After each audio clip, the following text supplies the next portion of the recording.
Okay, start करते हैं biology. और बायोलॉजी में हम लोग रेस्पिरेटरी सिस्टम के बारे में पढ़ रहे हैं।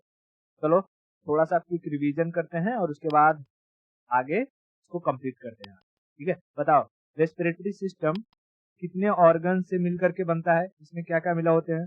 मैं नंबरिंग डाल रहा हूँ, फटाफट बोलो। ये एक नंबर क्या कहेंगे, nostril. 2 number nasal valve, nasal valve. ठीक है, 3 नंबर 3 नंबर है पैरिंग्स। ठीक है, 3 नंबर पैरिंग्स, पैरिंग्स। 4 number लैरिंग्स, 4 number लैरिंग्स, लैरिंग्स, लैरिंग्स। ठीक है, उसके बाद ये 5 नंबर, 5 नंबर तो इसी को मतलब मैं 5 नंबर लिख देता हूँ, यहाँ पर 4 नंबर लिख देता हूँ। ठीक है, ये हो गया 4 नंबर, ये हमारा लैरिंग्स। उसके बाद ये 5 नंबर, ये हमारा ट्रैकिया। ठीक है, 5 नंबर ट्रैकिया। उसके बाद बताओ ये क्या हो जाएगा, राइट लंग्स, है ना, राइट लंग्स। और इधर का हो जाएगा ये left lungs, left lungs. Trachea के बाद इसमें ये जो आता है ये 6 नंबर, ये क्या हो जाएगा, ये हो जाएगा ब्रोंकस, ब्रोंकस, ब्रोंकस। ब्रोंकस आगे जाकर के छोटे छोटे पार्ट में डिवाइड होता है, तो हम क्या कहते हैं, ब्रोंकियोलिस, ब्रोंकियोलिस। ब्रोंकियोलिस में ये छोटे छोटे जो अंगूर जैसे लटके हुए हैं उन्हें क्या कहते हैं, एल्वियोली, एल्वियोली, एल्वियोली, है ना, एल्वियोली। और नीचे ये होता है सबसे ये डायफ्राम, डायफ्राम, डायफ्राम। ठीक है, डायफ्राम। क्लियर है, ओके। चलो अब हम लोग फटाफट फटाफट पहले इनका फंक्शन समझ लेते हैं, किसका क्या काम होता है। उसके बाद हम देखेंगे कि जो रेस्पिरेशन होता है वो कितने टाइप का होता है। ठीक है, बताओ मैमल्स जो होते हैं वो किससे सांस लेते हैं, लंग्स से यानी फेफड़े से। तो इंसान यानी हम लोग किससे सांस लेंगे, लंग से ही लेंगे, लंग से ही लेंगे। देखो इसमें मैं थोड़ा सा इसको रिमूव कर देता हूँ और फिर देखो यहाँ हम लोग मुंह से, या चाहे मुंह हो जाए चाहे नाक हो जाए, ये लंग्स तक सांस को ले जाने के लिए एक रास्ता प्रोवाइड करता है ना। मैंने बताया था कि अगर नाक और मुंह को बंद कर दिया जाए तो ट्रैकिया में पाइप डालकर भी हम सांस को ले सकते हैं। तो हमारे बॉडी में मेजरली सांस लेने का काम कौन करता है, लंग्स, लंग्स। तो लंग्स के बारे में पहले समझ लेते हैं। देखो ये जो लंग्स है ना, लंग्स को 5 लोब यानी 5 पार्ट में डिवाइड किया जाता है। देखो जैसे ये ऐसे लाइन है, एक ऐसे है, तो 1 2 3, इन सेक्शन को कहा जाता है लोब। क्या कहते हैं, लोब, LOBE, लोब, लोब। ये हमारा कौन सा लंग्स है, राइट वाला लंग्स है, राइट वाला। और ये जो लेफ्ट वाला लंग्स होता है इसको 2 ही सेक्शन में डिवाइड किया जाता है, 1 और 2, 2 सेक्शन में। तो कितने लोब हो जाएंगे, 2 लोब। क्यों 2 ही सेक्शन में किया जाता है, क्योंकि इसी के नीचे ये दिखाई दे रहा है, ये हर्ट होता है हमारा, हर्ट। हर्ट होने के कारण ये वाला जो हमारा लंग्स होता है, कौन सा, लेफ्ट लंग्स, ये थोड़ा सा छोटा होता है as compare to right lungs के। राइट लंग्स के अपेक्षा, राइट लंग्स के अपेक्षा ये लंग्स, लेफ्ट वाला लंग्स थोड़ा सा क्या होता है, छोटा होता है, थोड़ा सा छोटा होता है। इतना क्लियर हुआ। तो बताओ लंग्स को अगर पूछेगा कि टोटल कितने लोब में डिवाइड किया जाता है, लंग्स को टोटल 5 लोब में डिवाइड किया जाता है। राइट वाले में 3, 1 2 3, और लेफ्ट वाले में 2। ठीक है, 4 और 5, लेफ्ट वाले को 2। लेफ्ट वाले में 2 ही लोब क्यों होते हैं, क्योंकि उसके नीचे पाया जाता है हमारा हर्ट, और हर्ट होने की वजह से ये वाला जो लेफ्ट लंग्स है इसका size as compare to right lungs के थोड़ा सा छोटा होता है, थोड़ा सा छोटा होता है। क्या क्लियर हुआ, बहुत बढ़िया। अब देखो जैसे मैं यहाँ से सांस लिया, यहाँ से सांस आया, सांस आ रहा है, ट्रैकिया से सांस आया। अब ये सांस ना आ करके इस लंग्स में जो ये एल्वियोली दिखाई दे रहे हैं, एल्वियोली, एल्वियोली, इस एल्वियोली में स्टोर हो जाता है। क्या है, एल्वियोली। एल्वियोली का काम क्या होता है, इसमें ये हवा को स्टोर कर लेती है, to store the air, to store the air. Air को स्टोर करने का काम कौन करता है? एल्वियोली। एयर को स्टोर करने का काम एल्वियोली। तो हमने अभी सांस लिया यानी इनहेलेशन किया। इनहेलेशन, इनहेलेशन में हमने क्या लिया है? एयर। एयर, एयर में क्या क्या रहेगा? तो नाइट्रोजन, ऑक्सीजन और कार्बन डाइऑक्साइड। कार्बन डाइऑक्साइड, ठीक है। नाइट्रोजन, ऑक्सीजन और कार्बन डाइऑक्साइड। नाइट्रोजन कितने परसेंट होता है? 78%। ऑक्सीजन 21% और कार्बन डाइऑक्साइड कितने परसेंट? तो 0.03%। ये हवा, हवा इन तीन गैसों से, और भी गैस होते हैं आर्गन वगैरह, उनकी मात्रा बहुत कम होती है, उनसे मिलकर बनती है। तो अमूमन ये तीन गैसें याद रखो। हवा में कितने गैसों का मिक्सचर? तीन, नाइट्रोजन, ऑक्सीजन और कार्बन डाइऑक्साइड। नाइट्रोजन कितना परसेंट? 78, ऑक्सीजन 21 और कार्बन डाइऑक्साइड 0.03%। ये मैंने बताया था। ओके, अब देखो इसमें, इस एल्वियोली के पास हमारे ब्लड से आता है, हमारा जो ब्लड होता है, ब्लड में होता है हीमोग्लोबिन। जैसे ये मैं यहाँ से ब्लड बना दे रहा हूँ, ठीक है। ब्लड है, ब्लड, ब्लड में हमारे होता है Hb, जिसे हम कहते हैं हीमोग्लोबिन। हीमोग्लोबिन, हीमोग्लोबिन, हीमोग्लोबिन क्या करता है?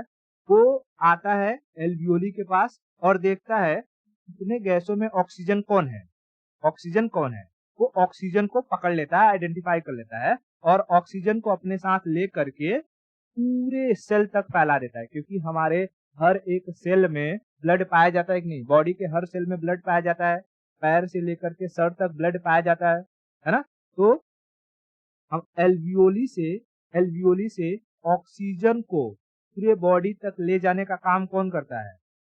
हीमोग्लोबिन। हीमोग्लोबिन। या अगर कोई पूछेगा कि हवाओं में से ऑक्सीजन को आइडेंटिफाई करने का काम कौन करता है? तो ब्लड में पाया जाने वाला हीमोग्लोबिन। हीमोग्लोबिन। अच्छा, ये हीमोग्लोबिन इस ऑक्सीजन को लेकर के जा रहा है, ठीक है, ऑक्सीजन को लेकर के जा रहा है। तो इस टाइम इस हीमोग्लोबिन को कहा जाता है ऑक्सी हीमोग्लोबिन। क्या कहा जाता है? Oxy haemoglobin. Oxy haemoglobin, oxy haemoglobin, oxy haemoglobin. इतना क्लियर हुआ? Okay, oxy haemoglobin. अब ये हीमोग्लोबिन ऑक्सीजन को कहाँ ले जाएगा? सेल में, ठीक है, सेल में। अब सेल में बैठा रहेगा mitochondria, nucleus, Golgi body, vacuoles, सारे के सारे अलग अलग सिस्टम सेल के अंदर प्रेजेंट रहेंगे। तो बताओ, सेल के अंदर एनर्जी बनाने का काम कौन करता है? एनर्जी प्रोड्यूस करने का काम किसका होता है सेल के अंदर? माइटोकॉन्ड्रिया का। तो मैं यहाँ पर लिख देता हूँ माइटोकॉन्ड्रिया। अब ये हीमोग्लोबिन ले जाएगा, ऑक्सीजन किसे दे देगा? माइटोकॉन्ड्रिया को, माइटोकॉन्ड्रिया को। और ये जो 21% ऑक्सीजन है, इसमें से माइटोकॉन्ड्रिया 4% ऑक्सीजन का इस्तेमाल कर लेगा, 4% ऑक्सीजन का इस्तेमाल कर लेगा। और जैसे ही ये क्या बनाएगा? ये बनाता है ग्लूकोज। ग्लूकोज से हमें मिलती है एनर्जी, ग्लूकोज। तो ग्लूकोज जैसे ही बनाएगा, ये 4% ऑक्सीजन CO2 में कन्वर्ट हो जाता है, कार्बन डाइऑक्साइड। मतलब कि जैसे हम कोई भी चीज बनाते हैं, कोई खाना बनाते हैं, रोटी बनाया, तो रोटी बनाने से पहले हम आटा को चालते हैं, आटा को चालते हैं। तो रोटी तो बन गया, साथ में उसका बाई प्रोडक्ट क्या निकला? वो भूसी, है ना, भूसी। उसे क्या कहते हैं? चोकर, चोकर, है ना, कुछ ना कुछ बाई प्रोडक्ट निकला। वैसे ही जब माइटोकॉन्ड्रिया ग्लूकोज बनाती है, तो बाई प्रोडक्ट के रूप में कार्बन डाइऑक्साइड को छोड़ता है। यानी 4% ऑक्सीजन किसमें कन्वर्ट हो जाता है? Carbon dioxide. अब यही हीमोग्लोबिन इस कार्बन डाइऑक्साइड को वापस लेकर के आएगा, कहेगा चल चल चल चल चल भाई। कौन लेके आएगा? हीमोग्लोबिन। और कहां पर लेके आएगा? एल्वियोली के पास, एल्वियोली के पास, ठीक है, एल्वियोली के पास। तो जो हीमोग्लोबिन कार्बन डाइऑक्साइड को लेकर के आ रहा है, उसे कहा जाएगा कार्बोक्सी हीमोग्लोबिन। क्या कहा जाएगा? कार्बोक्सी हीमोग्लोबिन, ठीक है, कार्बोक्सी हीमोग्लोबिन, कार्बोक्सी हीमोग्लोबिन। अब यहाँ एल्वियोली में क्या आ चुका है? CO2 यानी कार्बन डाइऑक्साइड। जहां पर कार्बन डाइऑक्साइड जब हम इनहेल किए थे तो 0.03% था, अब 4% एक्स्ट्रा बढ़ गया है, ये हो गया है लगभग, इसको मान लो 4%। अब यहाँ से जो डायफ्राम है, क्या है? डायफ्राम। डायफ्राम ये ऊपर नीचे होते रहता है। देखो सांस लेने के लिए फेफड़ा तो सांस खींच लेता है, हवा को खींच लेता है, लेकिन फेफड़े के पास इतनी ताकत नहीं बचती है ये इस सांस को वापस बाहर निकाल सके। इसके लिए ये डायफ्राम की मदद लेता है। डायफ्राम इसे जोर से नीचे से ढकेलता है, नीचे से जोर से ढकेलेगा और जो हवा इसमें अभी स्टोर थी, ये हीमोग्लोबिन इसे लेकर आया था कार्बन डाइऑक्साइड को, अब ये कार्बन डाइऑक्साइड बाहर निकल जाएगी और इसे हम कहेंगे एक्सहेलेशन। एक्सहेलेशन में तभी मैंने कल बताया था कि जब हम हवा लेते हैं तो उसमें ऑक्सीजन 21% होता है, लेकिन जब बाहर छोड़ते हैं तो उसमें वो 17% हो जाता है और कार्बन डाइऑक्साइड 4% हो जाता है। तो कहाँ कार्बन डाइऑक्साइड कैसे 4% होता है, इतना क्लियर हुआ? ओके, ये चीज समझा कि नहीं समझा? प्रोसेस देखो मैं यहाँ से समझाता हूँ कि फिर से ऊपर बना देता हूँ। देखो ये है लंग्स, यहाँ हम लेंगे एयर। एयर ठीक है, यहाँ से जा रहा है हमारा एयर। एयर आएगा, बताओ एयर में क्या क्या है? 3 चीजें हैं, कौन कौन से? नाइट्रोजन है, ऑक्सीजन है और कार्बन डाइऑक्साइड है। ठीक है, 78%, 21%, 0.03%। अभी लिया है क्या? अभी ऑक्सीजन अंदर गया है, एयर अंदर गया है, क्या कहलाएगा? इनहेलेशन। कहाँ पर स्टोर होगा ये? कहाँ स्टोर होगा? तो एल्वियोली के पास। एल्वियोली के पास। अब बताओ एल्वियोली के पास आएगा कौन? ब्लड। ब्लड ब्लड में क्या है? ब्लड में है हीमोग्लोबिन, Hb। ये Hb अपने साथ किसे ले जाएगा? Hb अपने साथ ले जाएगा ऑक्सीजन को, O2 को। तो जो हीमोग्लोबिन ऑक्सीजन को ले जा रहा है वो क्या कहलाएगा? वो कहलाएगा ऑक्सी हीमोग्लोबिन। Oxy haemoglobin. अब ये कहाँ पर लेके जाएगा? ये ले जाएगा सेल के अंदर बैठा है माइटोकॉन्ड्रिया। एम लिख देता हूँ, माइटोकॉन्ड्रिया। माइटोकॉन्ड्रिया इस ऑक्सीजन का इस्तेमाल कर क्या बना देगा? इस ऑक्सीजन का इस्तेमाल कर क्या बना देगा? ग्लूकोज। ग्लूकोज जब ग्लूकोज बनाएगा तो साथ में क्या निकलेगा? साथ में निकलेगा कार्बन डाइऑक्साइड। कितने परसेंट? 4%। अब इस कार्बन डाइऑक्साइड को कौन लेकर के आएगा एल्वियोली के पास? तो आएगा हीमोग्लोबिन Hb। इस हीमोग्लोबिन को क्या कहा जाएगा? Carboxy haemoglobin. Carboxy haemoglobin. और ये वापस से कहां पर इसे दे देगा? एल्वियोली के पास। और एल्वियोली से डायफ्राम नीचे से धक्का मारेगा और जो भी हवा यहाँ एल्वियोली में स्टोर है वो निकल जाएगा और उसे हम क्या कहेंगे? उसे हम कहेंगे एक्सहेलेशन। ठीक है, एक्सहेलेशन। एक्सहेलेशन समझ में? एक्सहेलेशन में क्या ऑक्सीजन 21% निकलता है? नहीं, ऑक्सीजन 4% कम हो जाता है। इतना क्लियर हो गया प्रोसेस? अभी बाद में बताऊंगा कि ये अंदर सेल के अंदर जो माइटोकॉन्ड्रिया है वो कैसे इस्तेमाल करता है, ग्लूकोज बनाते टाइम जो एटीपी होता है वो कहाँ से मिलता है, वो सब बताऊंगा। अभी पहले नॉर्मल, अभी समझो कि प्रोसेस क्या क्या हो रहा है। ठीक है, और एयर कहाँ पर आके स्टोर होता है? एल्वियोली में। इतना क्लियर हो गया? अब देखो ये जो हीमोग्लोबिन है ना, हीमोग्लोबिन ऑक्सीजन से ज्यादा पसंद करता है कार्बन मोनोऑक्साइड को। मैं यहाँ लिखता हूँ, ये जो Hb होता है, Hb ज्यादा पसंद किसे करता है? कार्बन मोनोऑक्साइड को, CO को। तो क्या कहते हैं? Carbon monoxide. ठीक है, CO को ज्यादा पसंद करता है। अगर तुम किसी ऐसे एरिया में हो जहां पर बहुत धुआं है तो धुएं में हमें क्या मिलता है? Carbon monoxide CO। और जब तुम सांस लोगे तो हवा में फैला हुआ कार्बन मोनोऑक्साइड तुम्हारे फेफड़े में जाएगा, फेफड़े के एल्वियोली में स्टोर होगा और एल्वियोली में आता है कौन? हीमोग्लोबिन। हीमोग्लोबिन देखेगा भाई एल्वियोली के अंदर हमें ऑक्सीजन भी है और कार्बन मोनोऑक्साइड भी है, तो वो हीमोग्लोबिन किसे ले जाएगा? क्या लगता है, ऑक्सीजन को ले जाएगा? नहीं, हीमोग्लोबिन उठा ले जाता है कार्बन मोनोऑक्साइड को। और अगर ये कार्बन मोनोऑक्साइड जाएगा माइटोकॉन्ड्रिया के पास, क्या लगता है, माइटोकॉन्ड्रिया ग्लूकोज बना पाएगा? क्या? ग्लूकोज नहीं बना पाएगा। और ग्लूकोज नहीं बना पाएगा तो क्या हमें एनर्जी मिलेगी? एनर्जी नहीं मिलेगी। और एनर्जी नहीं मिलेगी तो क्या हमारे बॉडी ऑर्गन काम करेंगे? बॉडी ऑर्गन काम नहीं करेंगे। और सबसे पहले काम करना बंद करता है हमारा माइंड। और यही माइंड हमारा क्या होता है, सारे शरीर को कंट्रोल करने वाला। अगर इसी ने काम करना छोड़ दिया तो क्या किडनी, क्या दिल, क्या पेनक्रियाज, क्या लीवर, कोई भी प्रॉपरली वर्क कर पाएगा? नहीं। तो अगर बहुत लंबे समय तक हमारे शरीर को कार्बन मोनोऑक्साइड मिलता रहा तो आदमी की क्या हो जाएगी? मौत हो जाएगी। समझ में आया? आदमी की मौत हो जाएगी। इसीलिए कभी भी ऐसे एरिया में बहुत लंबे समय तक नहीं रुकना चाहिए जहां पर आग जली हो, जहां पर धुआं हो। या ठंडी के मौसम में लोग क्या करते हैं, अपने घरों में जो है लकड़ी जला करके या आग जला करके सो जाते हैं।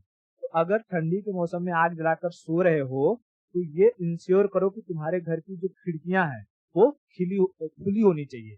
क्योंकि अगर वो खिड़की खुली नहीं रहेगी और हवा को आने जाने का रास्ता नहीं मिलेगा तो तुम्हारे घर में जलने वाली लकड़ी में से निकलेगा कार्बन मोनोऑक्साइड और घर के अंदर की जो ऑक्सीजन होगी धीरे धीरे हो जाएगी खत्म और फिर तुम सोए के सोए ही रह जाओगे।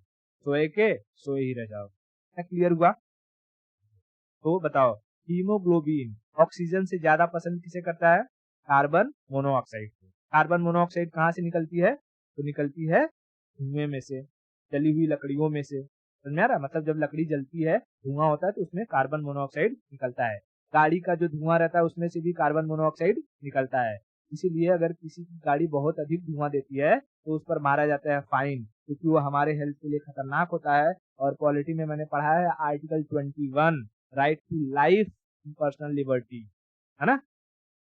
ओ ठीक है।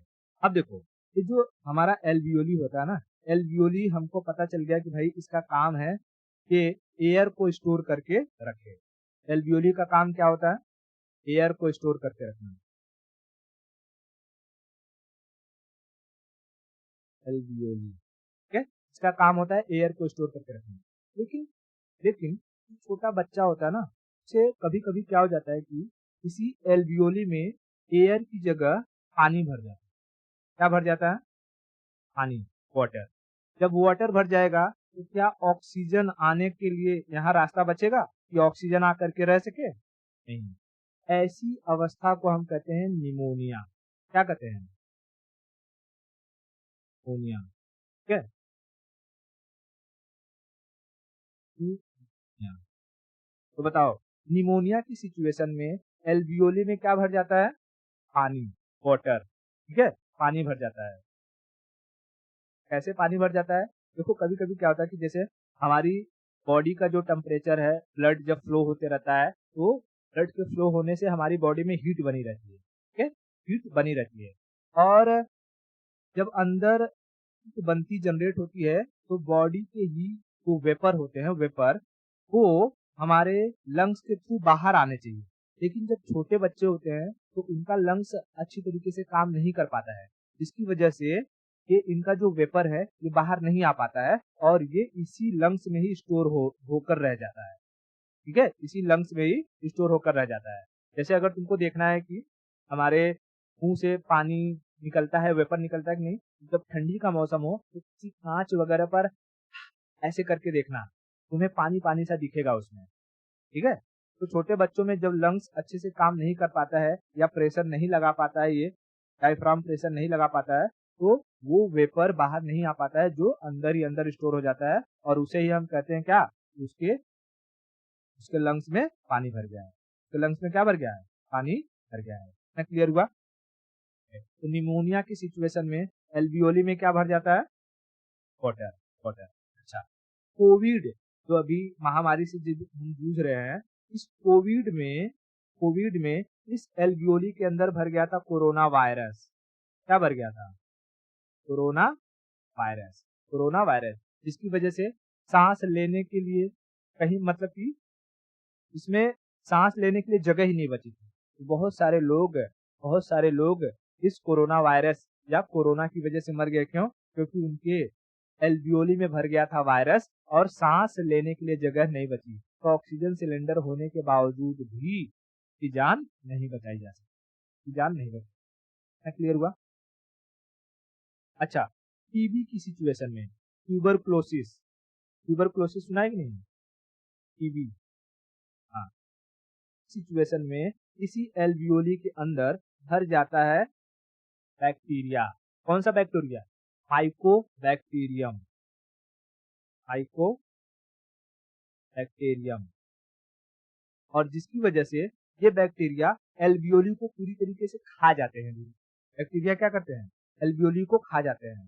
तो जब तो मरीज को खांसी आती है ना, तो पूरा का पूरा ब्लड उनके मुंह से बाहर आने लगता है। क्यों? क्योंकि एल्वियोली में कौन आता है? ब्लड आता है ऑक्सीजन को ढूंढने के लिए। लेकिन एल्वियोली को माइकोबैक्टीरियम ने खा खा कर उसे छेद कर दिया है। अब जब इंसान खांसेगा तो उसके मुंह से क्या आएगा? खून आएगा, खून। समझा? तो टीबी सिचुएशन में एल्वियोली में क्या भर जाता है? माइकोबैक्टीरियम। माइकोबैक्टीरियम। समझा? अब कुछ लोग होते हैं जो अस्थमा के शिकार होते हैं। अस्थमा है ना, सांस वगैरह फूलती रहती है, अस्थमा। तो अस्थमा की सिचुएशन में एल्वियोली में भर जाता है म्यूकस। म्यूकस तो देखोगे जो अस्थमा का पेशेंट रहता है वो जब खांसता है तो बलगम निकलता है बहुत ज्यादा अधिक। ठीक है, बलगम निकलता है। ये कुछ सिचुएशन है, एल्वियोली में अगर ऑक्सीजन की जगह कुछ और भर जाएगा तो हमें तरह तरह के डिजीज हो जाते हैं। जैसे पानी भर जाएगा तो निमोनिया, कोरोना वायरस हो गया तो कोरोना, है ना, माइकोबैक्टीरियम भर गया तो टीबी, और म्यूकस भर गया तो अस्थमा। म्यूकस भर गया तो अस्थमा। कितना क्लियर हो गया? ठीक है। अच्छा देखो, जैसे मैंने बताया ये जो डायफ्राम है, डायफ्राम ये हमें सांस को बाहर फेंकने में हेल्प करती है। ठीक है, सांस को बाहर फेंकने में हेल्प करती है। लेकिन तुम्हारे दिमाग में आएगा कि जो महिलाएं प्रेग्नेंट हो जाती हैं तो उनका यहाँ बच्चा आ जाता है ना, बच्चा आ जाता है, तो ये डायफ्राम तो नीचे आ ही नहीं पाता है और बच्चा इस डायफ्राम को ऊपर की तरफ चाप कर रखता है।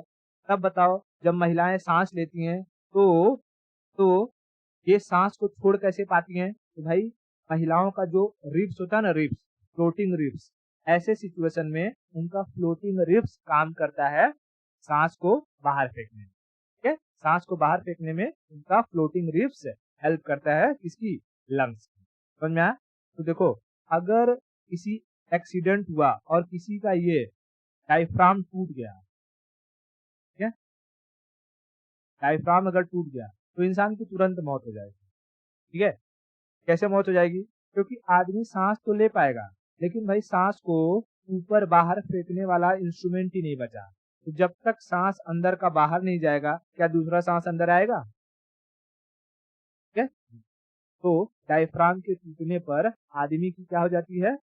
मौत हो जाती है। ठीक है, तो एक्सीडेंट वगैरह हो और ऐसा प्रतीत हो कि इंसान का ना तो सर फूटा, ना मुंह फूटा, ना हाथ टूटा, ना पैर टूटा, लेकिन फिर भी मर गया, तो क्या समझना चाहिए भाई? चेक करो कहीं उसका डायफ्राम तो डैमेज नहीं हो गया है। अगर डायफ्राम डैमेज हो गया तो वो बच नहीं पाए, बच नहीं। क्लियर हुआ? अच्छा, तो हमने ये जो अभी सारा का सारा सांस लेने की प्रक्रिया देखी, इस सांस लेने की प्रक्रिया को कहा जाता है एक्सटर्नल रेस्पिरेशन। क्या कहते हैं? एक्सटर्नल रेस्पिरेशन, यानी बाह्य श्वसन। बाह्य श्वसन, बाह्य श्वसन। अब मैंने एक बात बताया, इस एक्सटर्नल रेस्पिरेशन में हवा एल्वियोली में स्टोर होती है और इस एल्वियोली में कौन आता है? आता है हीमोग्लोबिन। और हीमोग्लोबिन उस ऑक्सीजन को लेकर के जाता है कहाँ पर? सेल के अंदर माइटोकॉन्ड्रिया को देता है। तो वहां पर माइटोकॉन्ड्रिया उस ऑक्सीजन का इस्तेमाल करती है और एनर्जी बनाती है। तो इस प्रोसेस को कहा जाता है इंटरनल रेस्पिरेशन। समझ में आया? तो देखो इंटरनल रेस्पिरेशन के बारे में बताऊं। देखो इंटरनल रेस्पिरेशन के बारे में अगर बात करूं, उससे पहले मैं एक कंसेप्ट थोड़ा सा और क्लियर कर देता हूं। जैसे तुम्हें ये दिखाई दे रहा होगा कि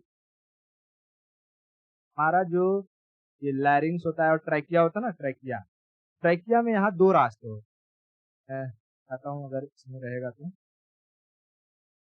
देखो यहाँ इसमें भी ठीक है, जो ट्रैकिया होता है, जैसे ये है ट्रैकिया, सांस की नली, लैरिंग्स है, लैरिंग्स के नीचे आ जाएगा हमारा ट्रैकिया, और एक रास्ता यहाँ पर होता है, एक रास्ता यहाँ पर होता है।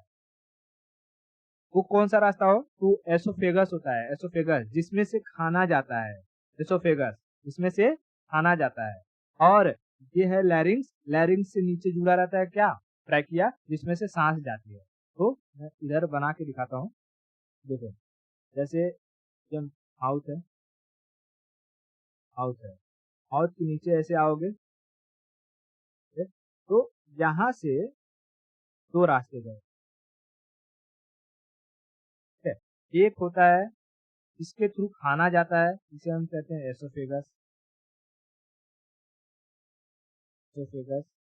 और एक होता है जिसके थ्रू सांस जाता है, उसे हम कहते हैं ट्रैकिया, ट्रैकिया। ठीक है, तो देखो अब भाई सांस जा रहा है या खाना जा रहा है। देखो खाना जो रहेगा, ये खाना कहाँ जाएगा? खाना तो जाएगा पेट के अंदर, है ना। खाना जाएगा हमारा पेट के अंदर, पेट के अंदर, ठीक है, पेट के अंदर। लेकिन जो ट्रैकिया है, ट्रैकिया से जो सांस जाएगी, सांस कहाँ जाएगी? सांस को बता देता हूँ। सांस जाएगा हमारे लंग्स के अंदर, समझ आई? सांस जाएगा हमारे लंग्स के अंदर। तो आदमी खाना खाए और सांस ले, तो इन दोनों को सेपरेट करने के लिए कोई ना कोई ऑर्गन्स होना चाहिए कि नहीं होना चाहिए? हाँ, नहीं तो पता चला जब हम खाना खा रहे हैं, वो जाना चाहिए था खाना पेट में, लेकिन चला गया लंग्स में, तो गड़बड़ हो जाएगी, है ना। हाँ, तो एसोफेगस में जाता है जैसे फूड, और ट्रैकिया के थ्रू जाएगा एयर। फूड और एयर को सेपरेट करने का काम करती है एक पतली सी कार्टिलेज होती है, जिसे हम कहते हैं, क्या कहते हैं? इपिग्लोटिक्स, जिसे हम कहते हैं इपिग्लोटिक्स। दिखाऊंगा अभी। कार्टिलेज होती है एक, मतलब हड्डी में कार्टिलेज क्या था? सॉफ्ट हड्डी होती है, जिसे हम कहते हैं इपिग्लोटिस। इपिग्लोटिस, इपिग्लोटिस ये है जो खाने को और एयर को सेपरेट करता है। जब हम खाना खाते हैं, मुंह में खाना आता है, तो ये इपिग्लोटिक्स ट्रैकिया वाला जो रास्ता है उसे बंद कर देगा, ट्रैकिया की तरफ ऐसे शिफ्ट हो जाएगा, तो ट्रैकिया वाला रास्ता बंद हो जाएगा और खाना सीधा कहाँ चला जाएगा? गले के थ्रू चला जाएगा पेट में, एसोफेगस से होते हुए पेट में चला जाएगा। और जैसे ही हम सांस लेते हैं, सांस लेते हैं, तो ये इपिग्लोटिक्स इधर इधर टच हो जाएगा, ये एसोफेगस की तरफ टच हो जाएगा, और एसोफेगस का रास्ता बंद हो जाएगा, ट्रैकिया वाला रास्ता खोल देगा, और सांस चला जाएगा लंग्स में, सांस चला जाएगा लंग्स में। बताओ इस इपिग्लोटिक्स को कौन कंट्रोल करेगा? तो इसे कंट्रोल करता है, कंट्रोल्ड बाय माइंड, माइंड। लेकिन कभी कभी खाते खाते इंसान किसी दूसरे के ख्याल में गुम हो जाता है, और इपिग्लोटिक्स समझ ही नहीं पाता कि मुझे करना क्या है। तो हम खाना खा रहे हैं और सोच रहे हैं, इपिग्लोटिक्स को पता ही नहीं चल पा रहा है कि मुझे एयर वाला जो रास्ता है उसे बंद करना है, पेट वाला या एसोफेगस वाला रास्ता खोलना है। कि एसोफेगस वाला बंद कर देता है और एयर वाला खोल देता है, और खाना हमारे कहाँ जाने लगता है? ट्रैकिया में जाने लगता है। तब तक लंग्स को तुरंत पता चलता है, और लंग्स नीचे से प्रेशर मारता है बहुत जोर से। जब प्रेशर मारेगा तब हमें हिचकी आती है, और हिचकी आता है तो हमारा माइंड तुरंत अलर्ट हो जाता है, ओ माय गॉड क्या हुआ। तब वो हमारे इपिग्लोटिक्स को कहता है, अरे एसोफेगस को जो है खोलना था तो तूने उसे बंद कर दिया। इपिग्लोटिक्स कहेगा, भाई साहब आप सोचने में व्यस्त हो, मुझे बता ही नहीं रहे हो कि क्या करना है क्या नहीं करना है, तो मैं क्या करूं। अब जो है लोग देखो जब खाते टाइम किसी को अगर ये हिचकी आने लगती है या खाना अटकने लगता है तो लोग उसके सर पर ऐसे ऐसे पीटते हैं और पानी पीने के लिए देते हैं। सर पे क्यों मारते हैं? दिमाग अपने सही जगह पे आ जाए, भाई इधर उधर मत सोचो।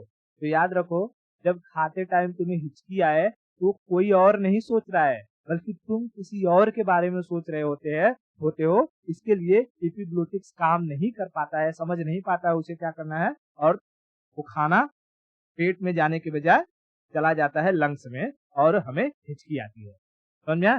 तो खाते वक्त हमें कोई भी बात सोचनी नहीं चाहिए। Are you getting my point? हाँ, नहीं तो क्या हो जाएगा, खाना चला जाएगा सीधा लंग्स में, और लंग्स में चला गया तब हो जाएगी समस्या समझ, क्योंकि लंग्स में खाने को पचाने का कोई सिस्टम नहीं है, वहां पर हवा की जगह है। क्लियर हुआ? तो बताओ, एपिग्लोटिक्स को कौन कंट्रोल करता है? माइंड। एपिग्लोटिक्स का काम क्या है? फूड पाइप और एयर पाइप को सेपरेट करके रखना। ठीक है, ओके। अब हम चलते हैं, समझते हैं कि देखो ये दिखा देता हूँ यहाँ पे, जैसे ये खाना था, खाना, और ये है एपिग्लोटिक्स। ठीक है, थोड़ा सा रिमूव करता हूँ।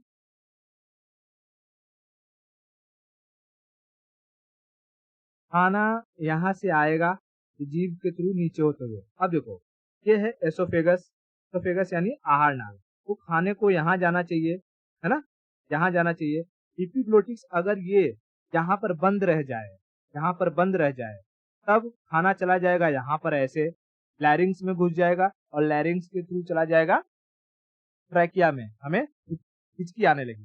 लेकिन यहाँ देखो, ये जो एपिग्लोटिक्स था ये इधर की साइड झुक गया, है ना, ऐसे, और ये खाना यहाँ से सीधा यहाँ चला गया, यानी ये रास्ते को इसने खोल दिया।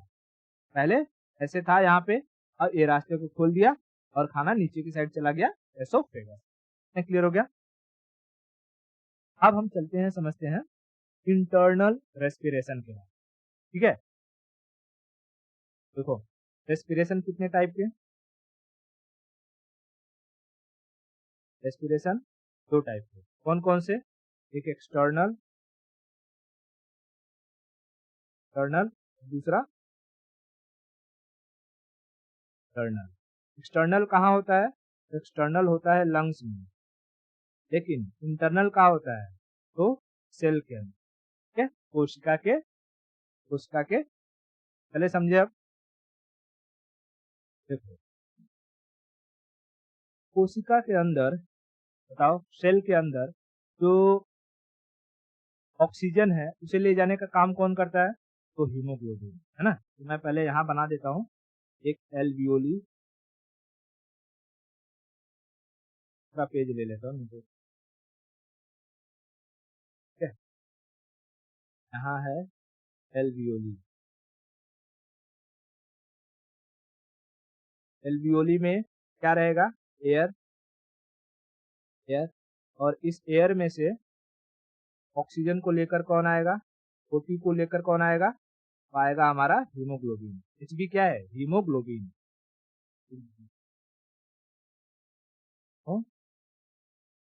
ग्लोबिन, ठीक है, हीमोग्लोबिन लेकर के आएगा। लेकर के आएगा, कहाँ पर जाएगा? ये जाएगा सेल के अंदर, ठीक है, सेल, सेल यानी कोशिका। अब बताओ, सेल के अंदर क्या क्या होता है? तो सेल के अंदर एक होता है साइटोप्लाज्म, है ना, लिक्विड साइटोप्लाज्म, साइटोप्लाज्म लिक्विड, और सेल के अंदर होता है माइटोकॉन्ड्रिया, माइटोकॉन्ड्रिया, ठीक है, माइटोकॉन्ड्रिया। देखो, जैसे ही यहाँ समझो, जैसे ये सेल है, सेल, सेल के अंदर बहुत सारे स्ट्रक्चर्स बने हुए हैं, ठीक है, तो यहीं पर मैं मान लेता हूँ कि ये है माइटोकॉन्ड्रिया, और इन सबको लड़ने भिड़ने से बचाने के लिए क्या भरा होता है इसमें? इसमें भरा होता है लिक्विड, जिसे हम कहते हैं साइटोप्लाज्म, साइटोप्लाज्म, ठीक है, साइटोप्लाज्म। व्हाइट वाला क्या है? साइटो। तो जैसे ही सेल के अंदर हीमोग्लोबिन एंट्री मारता है, इसके साथ एंट्री मारेगा ऑक्सीजन के साथ, तो साइटोप्लाज्म समझ जाता है अब ये जाएगा माइटोकॉन्ड्रिया के पास, और माइटोकॉन्ड्रिया वहां पर एनर्जी बनाएगा। लेकिन हमको पता है माइटोकॉन्ड्रिया एनर्जी किससे बनाता है, तो माइटोकॉन्ड्रिया एनर्जी बनाता है एटीपी, एडिनोसिन ट्राइफॉस्फेट। कितने एटीपी की रिक्वायरमेंट होती है, 38 एटीपी, 38 एटीपी। लेकिन ये 38 एटीपी माइटोकॉन्ड्रिया को कहाँ से मिलेगी, तो उसके लिए सारा का सारा काम करता है पहले साइटोप्लाज्म। साइटोप्लाज्म ये देखता है कि अंदर आ चुका है हीमोग्लोबिन। जैसे ही हीमोग्लोबिन आएगा तो साइटोप्लाज्म में एक प्रक्रिया शुरू होगी। क्या प्रक्रिया शुरू होगी, एटीपी प्रोडक्शन का।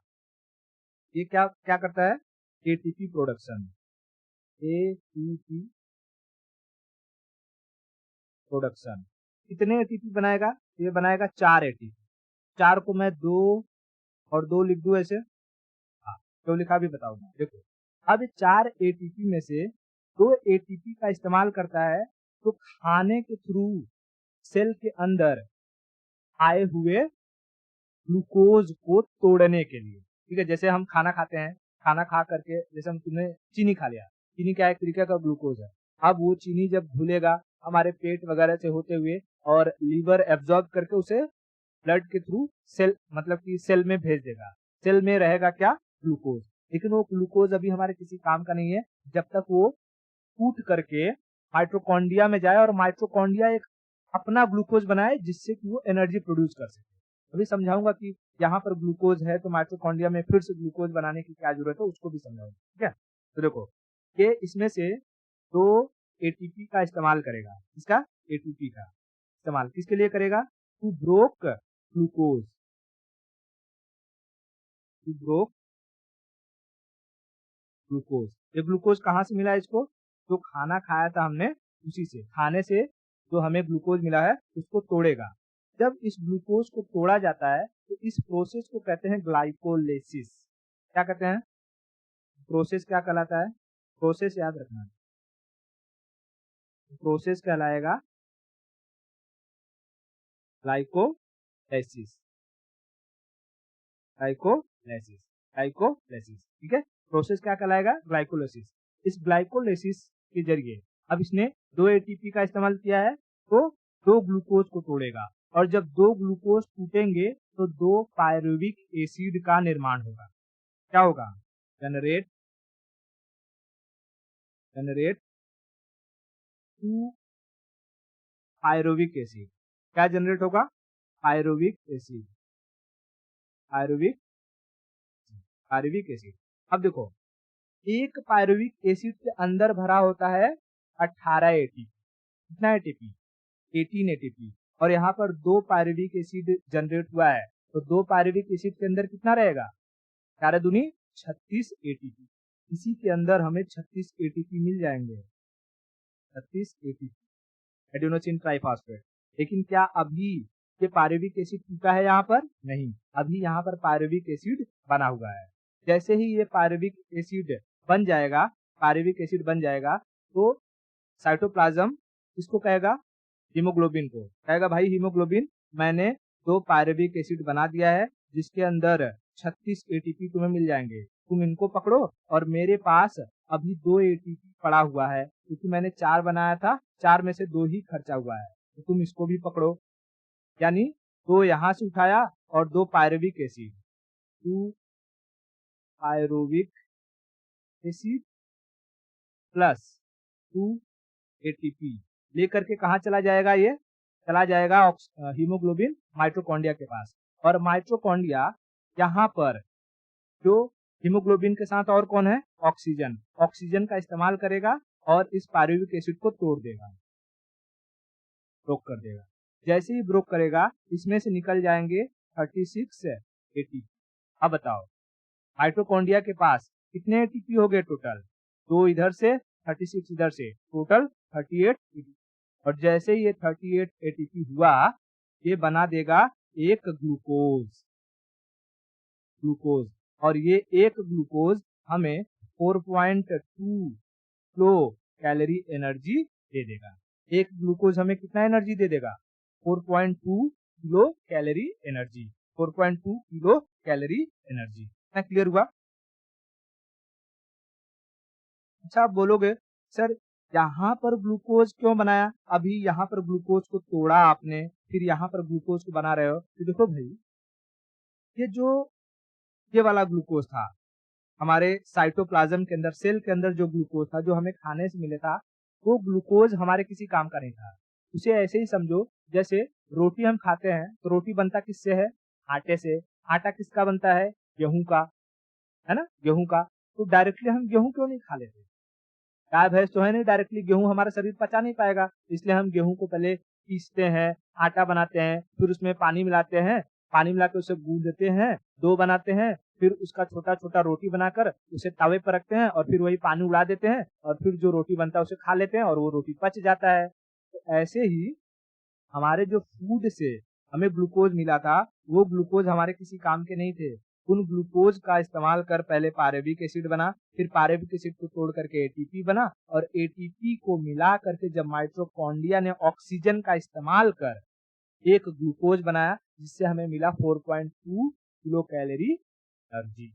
ये हमारे काम का, ठीक है, ये हमारे काम का। अब देखो यहाँ पर दो सवाल पूछता है कि साइटोप्लाज्म के अंदर क्या ऑक्सीजन का इस्तेमाल हुआ था एटीपी प्रोडक्शन के लिए? नहीं। एटीपी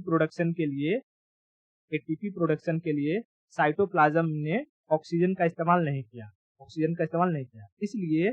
इसलिए इस प्रोसेस को कहा जाता है एनारोबिक रेस्पिरेशन, यानी बिना ऑक्सीजन का इस्तेमाल किए ही सांस लेना।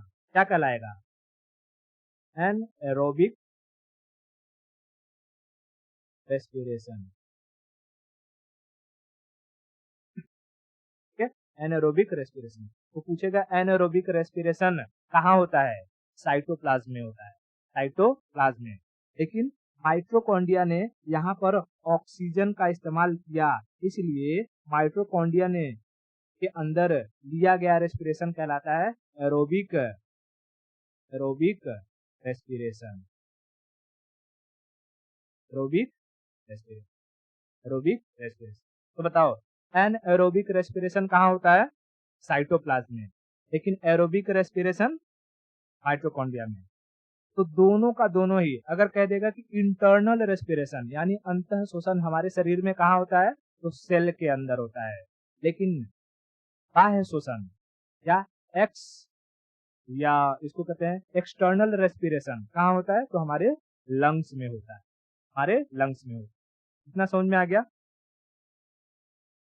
तो अब बताओ, ये जो माइटोकॉन्ड्रिया ने ये पायरुविक एसिड को तोड़ा, उसमें से निकला 36 एटीपी, फिर 2 एटीपी को ये साइटोप्लाज्म के पास जो एटीपी था उससे वो वाला लिया और 38 एटीपी मिला करके एक ग्लूकोज बनाया। ये एक प्रोसेस चल रहा है कि नहीं? प्रोसेस चल रहा है, हाँ, एक साइकिल चला। इसी साइकिल का नाम दिया गया था क्रैब साइकिल, क्योंकि उसे इस प्रोसेस को किसने ऑब्जर्व किया था? क्रैब नामक साइंटिस्ट ने। समझा? तो क्रैब साइकिल क्या है ये क्लियर हुआ कि नहीं? माइटोकॉन्ड्रिया के बारे में हमने अच्छे से पढ़ा हुआ है, ठीक है, ठीक है। चलो, अब हमारा देखो जो रेस्पिरेशन वाला सारा का सारा प्रोसेस था कि हम जो है एक्सटर्नल रेस्पिरेशन क्या होता है, इंटरनल रेस्पिरेशन क्या होता है, ये पूरा हो गया। अब यहाँ पर हम कुछ चीज समझ लेते हैं कि क्या हम प्योर ऑक्सीजन अगर हमें दिया जाए, प्योर ऑक्सीजन, तो हम उसे कंसीडर कर सकते हैं, मतलब ले सकते हैं? हमारा लंग्स इतना कैपेबल है कि प्योर ऑक्सीजन को ग्रहण कर सके?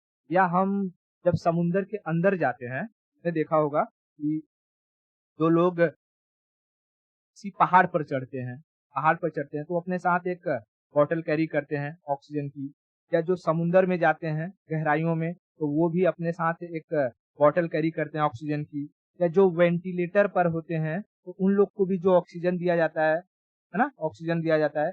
इन सब में किस चीज का मिश्रण होता है? क्या ये प्योर ऑक्सीजन होता है? तो आंसर है नहीं, ये प्योर ऑक्सीजन नहीं होता है। देखो क्यों नहीं होता है, अभी उसके पीछे की वजह भी मैं बता दूंगा, लेकिन पहले ये समझो। तो माउंटेन्स पर जाते हैं, तो कहाँ चढ़ रहा है? पहाड़ पर। तो पहाड़ पर चढ़ने वाले लोगों के ऑक्सीजन में मिलाया जाता है नाइट्रोजन।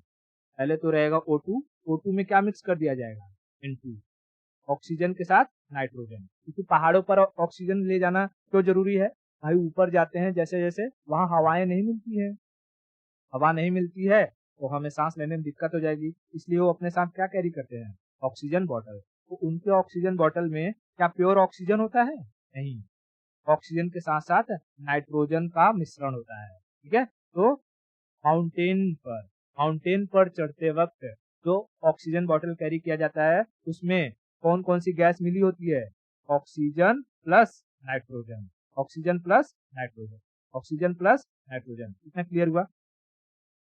उसके बाद जो समुद्र की गहराई में जाते हैं, समुद्र की गहराई में अगर वो बहुत अंदर नहीं गए हैं, मतलब कि एकदम तल में नहीं गए हैं, 100 मीटर 150 मीटर की गहराई में नहीं गए हैं, ऊपर ही हैं, तो ऊपर जो रहते हैं, जैसे मैं इसका 2 लेयर बना देता हूँ, मान लो ये अपर लेयर है, अपर लेयर वाले में ऑक्सीजन और नाइट्रोजन का मिश्रण वाला सिलेंडर ले जाएंगे। लेकिन अगर बहुत ऊपर जाते हैं, पर गहराई में, तो वहां पर ऑक्सीजन और हीलियम, इसका ऑक्सीजन और हीलियम के मिश्रण वाला सिलेंडर ले जाते हैं। ठीक है, डीप गहराई में जाएगा तो उसके सिलेंडर में क्या मिला रहेगा? ऑक्सीजन के साथ साथ हीलियम। लेकिन अगर ऊपर ही है, बहुत अंदर तक नहीं गया है, तो ऑक्सीजन और नाइट्रोजन, ऑक्सीजन और नाइट्रोजन। उसी तरीके से जो वेंटिलेटर पर होते हैं, वेंटिलेटर में ऑक्सीजन के साथ साथ हीलियम गैस का भी मिश्रण होता है। ठीक है, वेंटिलेटर में जो उन्हें एयर दिया जाता है उसमें किसका मिश्रण होता है? ऑक्सीजन के साथ साथ हीलियम का। ठीक है, तो बताओ, माउंटेन पर गया तो ऑक्सीजन प्लस नाइट्रोजन, समुंदर में अगर ऊपर ही है तो ऑक्सीजन नाइट्रोजन, बहुत गहराई में गया तो ऑक्सीजन हीलियम हीलियम और जो है ये वेंटिलेटर पर जो इंसान है उसको क्या दिया जाता है? ऑक्सीजन के साथ हीलियम। अच्छा, आप समझोगे कि अच्छा सर ऐसा क्यों क्यों ये मिश्रण किया जाता है? तो देखो, मिक्स करने के पीछे वजह है वाई एयर मिक्सिंग। एयर, बचपन से हम लोग क्या ले रहे थे? जब हम पैदा होते हैं तब से हम ले रहे होते हैं एयर। एयर में क्या क्या होता है? वो होता है nitrogen, oxygen, carbon dioxide, argon. ठीक है, सारे के सारे इंडिविजुअल गैस मिल करके बनाते हैं मॉलिक्यूल। और इनका जब हम वेट निकालते हैं तो उस वेट को कहा जाता है मॉलिक्यूलर वेट।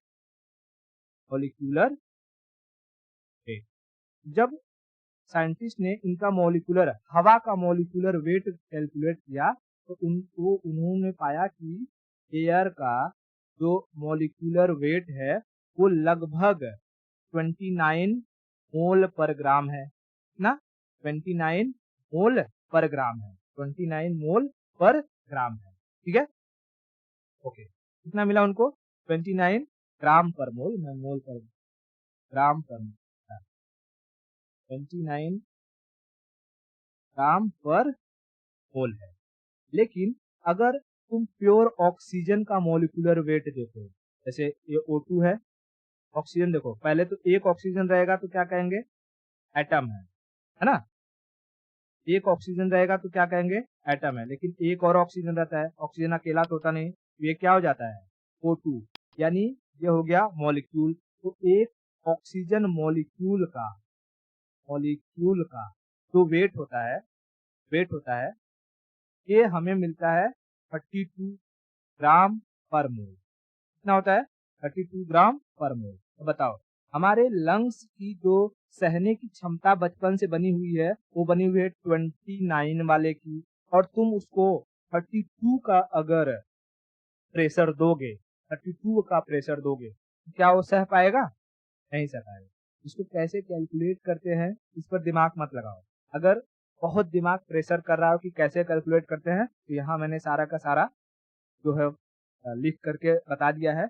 अगर ये पढ़ना है तो इसको तुम पढ़ लेना, ठीक है। लेकिन इस पर ध्यान मत दो कैलकुलेट करने की, क्योंकि हम कॉम्पिटेटिव एग्जाम्स के लिए पढ़ रहे हैं। हम इसलिए नहीं पढ़ रहे हैं कि हमें कहीं बोर्ड एग्जाम में जा करके लिखना है, ठीक है। हाँ, तो देखो, अगर हम इसका मोलिकुलर वेट देखेंगे एयर का तो कितना आता है एयर का? देखो मैं यहाँ दिखाता हूँ, लगभग आता है ये 28.96, ठीक है, 28.96। वैसे ही तुम इसका चेक कर लेना ऑक्सीजन का, तो ऑक्सीजन का मोलिकुलर वेट मिल जाएगा 32, ठीक है, 32। अब समझ में आया? तो हम जिसकी आदत है हमारे लंग्स को वो कम प्रेशर झेलने की है, और हम हाई प्रेशर अगर देंगे तो हमारा लंग्स कोलैप्स कर सकता है। इसीलिए हमें कभी भी प्योर ऑक्सीजन नहीं दी। इसलिए कभी भी ऑक्सीजन में क्या की जाती है? Mixing. Are you getting my point? Okay. अब चलो कुछ और कंसेप्ट समझ लेते हैं। जैसे एक होता है कि नॉर्मल ब्रीदिंग रेट। नॉर्मल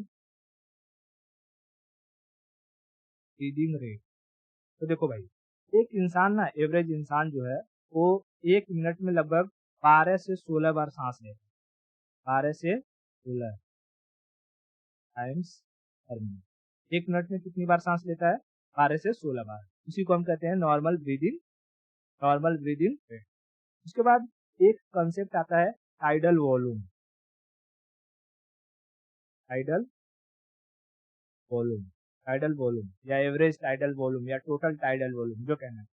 देखो टाइडल वॉल्यूम कुछ नहीं होता है, जैसे हम एक बार सांस लिया, एक बार जब हम सांस लेते हैं तो अप्रोक्सीमेटली 500 ml, इसको हम आधा लीटर भी कह देते हैं, आधा लीटर एयर को हम अपनी चेस्ट में भर लेते हैं, चेस्ट में भर लेते हैं। इसी को कहा जाता है टाइडल वॉल्यूम। समझ में आया? एक बार सांस लेने पर हम अपने चेस्ट में कितना हवा भरते हैं? 500 ml। यही कहलाता है टाइडल वॉल्यूम। और तीसरा एक कंसेप्ट आता है lungs capacity. Lungs capacity, lungs capacity. तो किसी इंसान की जो लंग्स कैपेसिटी होती है वो 6000 ml यानी 6 लीटर, 6 लीटर हवा को लेने की होती है। हम अपने लंग्स में 6 लीटर हवा को स्टोर कर सकते हैं। इसलिए जब तुम आर्मी वगैरह की ट्रेनिंग के लिए जाते होगे तो वहां पर ना कहते हैं चेस्ट फुलाओ, और चेस्ट फुला करके उनका पहले से मेजरमेंट होता है कि अगर चेस्ट फुलाने पर इतना चौड़ा आ रहा है या इतना हो रहा है, इसका मतलब इंसान का जो लंग्स है वो प्रॉपर है। अगर इस इंसान को हम किसी पहाड़ी इलाके में भेज देंगे तो उसको ब्रीदिंग से कोई प्रॉब्लम नहीं होगी, ये सरवाइव कर पाएगा। ठीक है? तो मेडिकल वगैरह जो होता है ना, यूं ही नहीं होता है, उसमें सारा का सारा चीज कैलकुलेट किया जाता है। तुम्हारा लंग्स कैपेसिटी कितनी है, 6 लीटर से अगर कम है तो तुम्हें रिजेक्ट कर दिया जाएगा। तुम्हारी चेस्ट, कहते हैं ना कि चेस्ट उतना फूल नहीं रहा है, अरे भाई जब कैपेसिटी होगी 6 लीटर की तभी तो चेस्ट उतना फूल पाएगा, है ना? तो इतना क्लियर हो गया। रेस्पिरेशन से कहीं पर कोई भी दिक्कत, कहीं प्रॉब्लम कुछ, ठीक है? तो यहाँ पर हमारा जो रेस्पिरेशन है वो पूरी तरीके से खत्म होता है। आज के लिए इतना रखते हैं, बाकी की स्टोरी हम नेक्स्ट लेक्चर में करेंगे।